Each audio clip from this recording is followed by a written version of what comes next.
গত রাত্র থেকেই ঢাকায় একটি খবর কোনো কোনো মহলে ছড়িয়ে পড়েছে। সেটি হচ্ছে যে পররাষ্ট্রমন্ত্রী খলিলুর রহমান যে কোনো সময় পদত্যাগ করে বসতে পারেন, এবং এর পেছনে যে কারণটি সেটি মূলত গতকালকে রাতেই প্রধানমন্ত্রী মানে তারেক রহমানের বাসভবনে একটি ছোট্ট বৈঠকে খলিলুর রহমানের উত্তেজিত যে মনোভাব, উত্তেজিত কথাবার্তায় ক্ষুব্ধ হয়েছেন তারেক রহমান, এবং সেখান থেকে খলিলুর রহমান উত্তেজিত হয়েই বের হয়ে যান। তার সঙ্গে যারা ছিলেন, এমনকি প্রধানমন্ত্রীর সঙ্গে আরো যারা ছিলেন, তাদেরও নানাভাবে সেখানে কিছুটা উত্তেজনাকর পরিস্থিতি তৈরি হয়। প্রধানমন্ত্রী নিজেও কিছুটা উত্তেজিত হয়ে পড়েন, পরবর্তীতে তিনি আবার শান্ত হন। আজকে সকাল থেকে মানে পররাষ্ট্র মন্ত্রণালয় যখন কার্যক্রম শুরু হয়, এরপর থেকেই এই বিষয়টি রীতিমতো চাউর হয়ে যায়।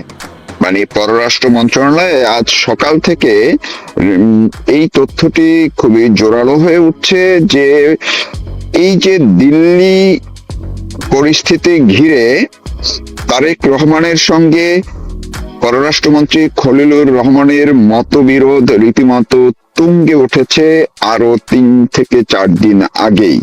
বিশেষ করে ত্রিবেদীর যে বৈঠক তারেক রহমানের সঙ্গে, তার আগের দিন থেকেই বলা হয় যে খলিলুর রহমান চাননি দীনেশ ত্রিবেদী যাতে কোনোভাবেই তারেক রহমানের সঙ্গে সাক্ষাৎ করেন। কিন্তু তারেক রহমান শেষ পর্যন্ত যখন ত্রিবেদীর সঙ্গে দেখা দিয়েছেন, তখন থেকেই খলিলুর রহমান তার ক্ষোভ যেন উগরে দিচ্ছেন। আজকের সর্বশেষ তথ্য অনুযায়ী যতটুকু পররাষ্ট্র মন্ত্রণালয় থেকে আমি এই সময় পর্যন্ত খোঁজ নিয়ে জানতে পেরেছি বা যতটুকু নিশ্চিত হতে পেরেছি, মূলত খলিলুর রহমান কেবলমাত্র একক সিদ্ধান্তেই একজন সাংবাদিকের মাধ্যমে এই যে একটি বিবৃতি দিয়েছিলেন ফেসবুকে, যেটি ভারতে এই শেখ হাসিনার প্রেস কনফারেন্সের পরে সেটি নিয়েই মূলত শুরু হয়ে যায় তারেক রহমানের সঙ্গে দ্বন্দ্ব। তারেক রহমানের কোন রকম অনুমতি, পূর্বের অনুমতি না নিয়েই তাৎক্ষণিকভাবে একক সিদ্ধান্তে ওই বিবৃতিটি ছেড়ে দেওয়া হয়েছে বলে জানান পররাষ্ট্র মন্ত্রণালয়। এমনকি তারেক রহমানের সঙ্গে যুক্ত তার উপদেষ্টা পরিষদে আছেন এমন একাধিক সূত্র।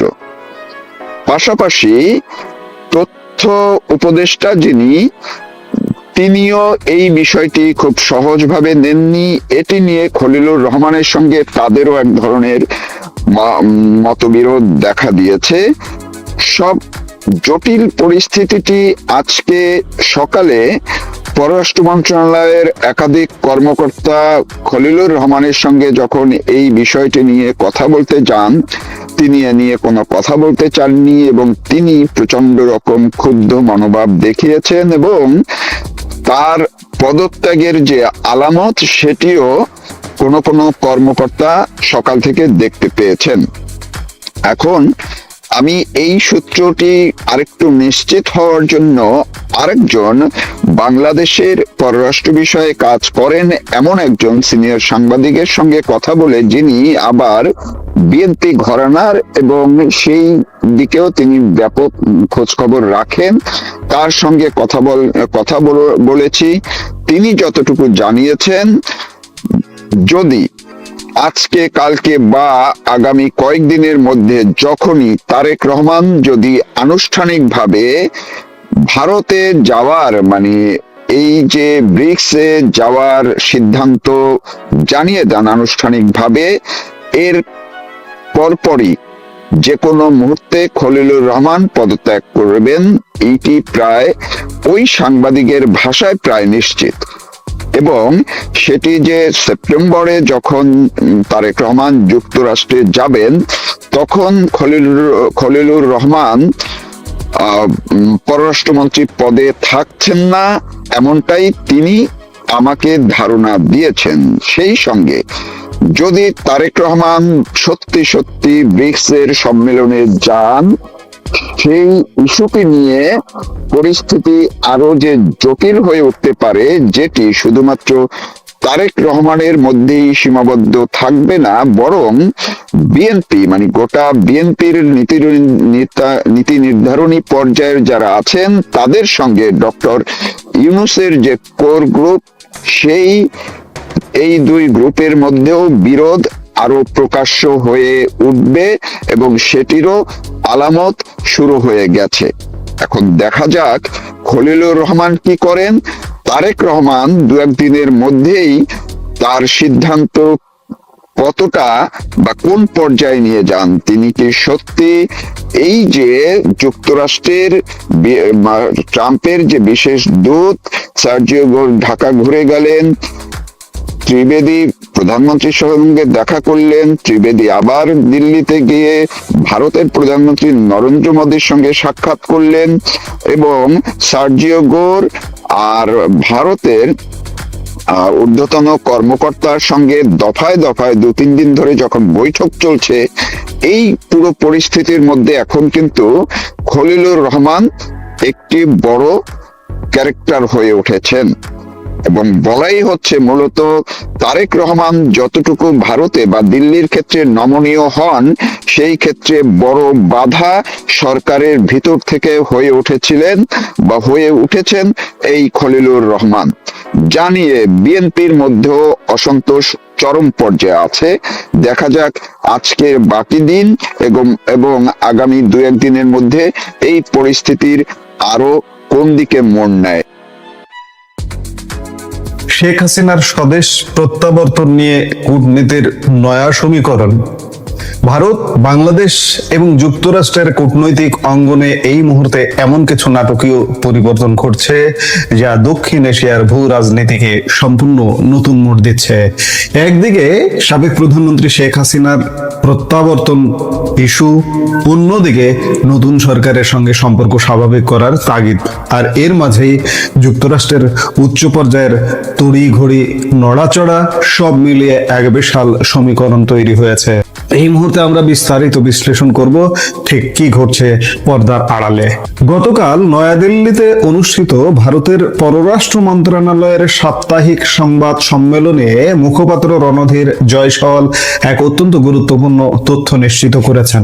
বাংলাদেশের প্রধানমন্ত্রী তারেক রহমানকে ভারতে দ্বিপক্ষীয় সফরের পাশাপাশি নয়াদিল্লিতে আয়োজিত ব্রিক্স শীর্ষ সম্মেলনের আউটরিচ সেশনে অংশগ্রহণের জন্য আনুষ্ঠানিকভাবে আমন্ত্রণ জানানো হয়েছে। আবারও এই আমন্ত্রণের পরপরই কূটনৈতিক বার্তা আদান প্রদান তীব্র রূপ নিয়েছে।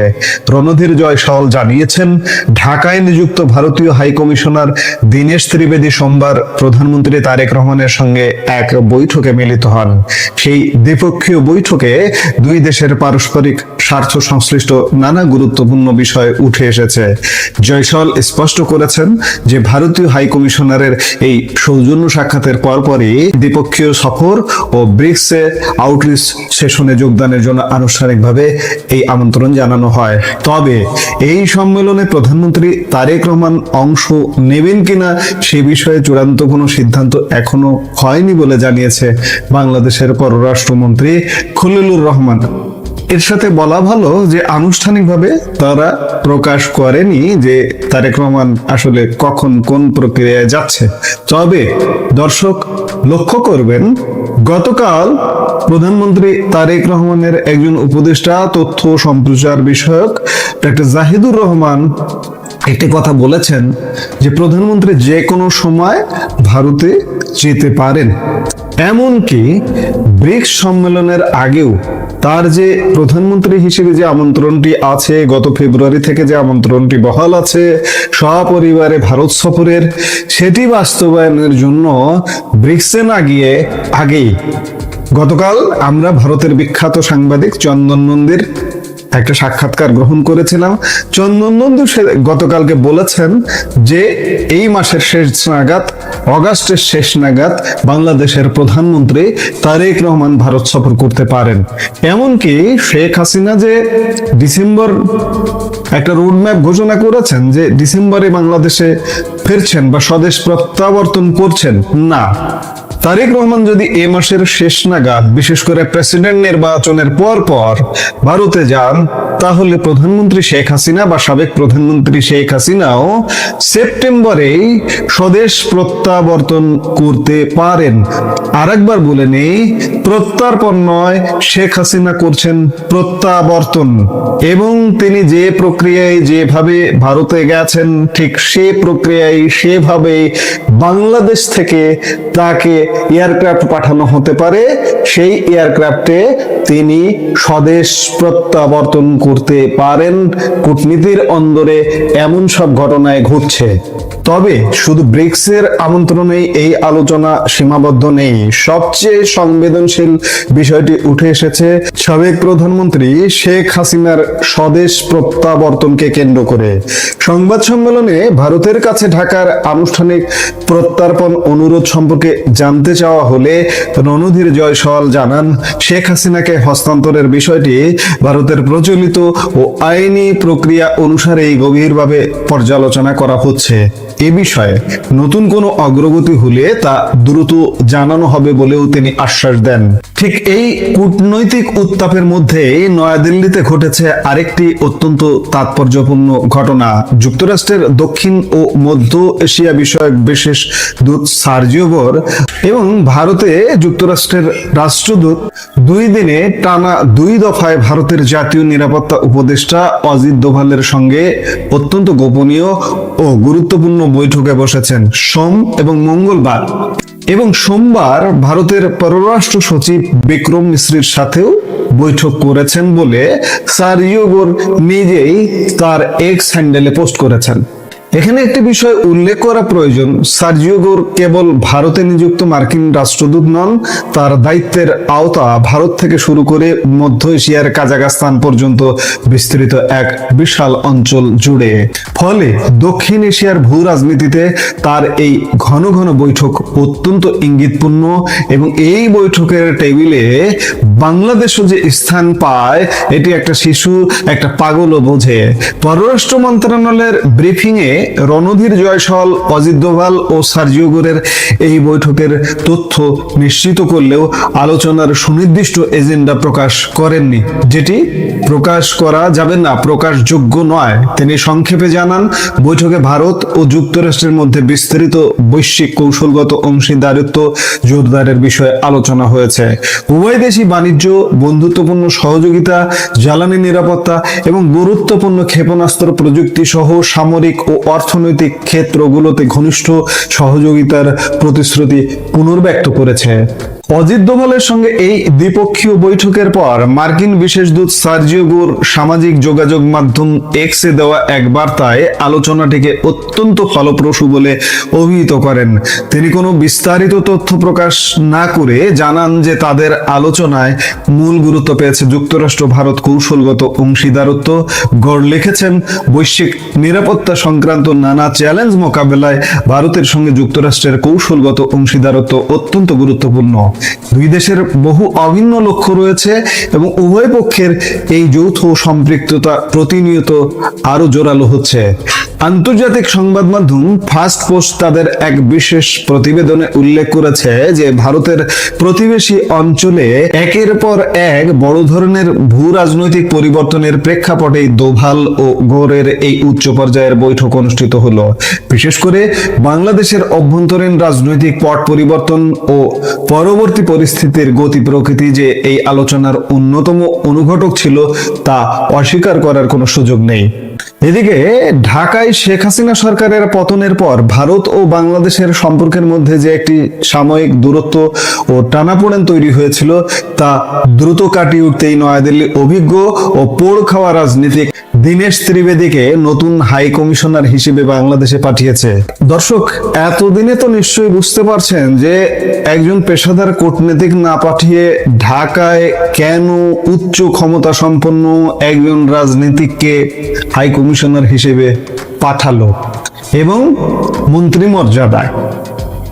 দীনেশ ত্রিবেদী সোমবার প্রধানমন্ত্রী তারেক রহমানের সাথে দেখা করলেন এবং ওদিন বিকেলেই তিনি দিল্লির উদ্দেশ্যে উড়ে গেলেন এবং দিল্লিতে গিয়ে তিনি অনেকগুলো গুরুত্বপূর্ণ বৈঠক করেছেন এবং প্রধানমন্ত্রী নরেন্দ্র মোদীর সাথেও সাক্ষাৎ করেছেন। মঙ্গলবার দিল্লিতে প্রধানমন্ত্রীর বাসভবনে তাদের এই বৈঠকের চিত্র ও তথ্য নিশ্চিত করেছে ঢাকায় অবস্থিত ভারতীয় হাই কমিশন। উল্লেখ্য, সোমবার দুপুরে ঢাকায় প্রধানমন্ত্রী তারেক রহমানের সঙ্গে প্রথম সৌজন্য সাক্ষাৎ করেন দীনেশ ত্রিবেদী। এর পরপরই তিনি স্বরাষ্ট্রমন্ত্রী সালাউদ্দিন আহমেদের সঙ্গে বৈঠকে বসেন এবং সেদিন বিকেলেই জরুরি ভিত্তিতে দিল্লির উদ্দেশ্যে রওনা হন এবং তার আগের দিন পররাষ্ট্রমন্ত্রী খলিলুর রহমানের সাথে দীর্ঘ 1.5 ঘন্টার বৈঠক করেছেন এবং আধা ঘন্টা 1-to-1 কোনো কর্মকর্তা ছিল না। খলিলুর রহমান এবং দীনেশ ত্রিবেদী একান্তে বৈঠক করেছেন।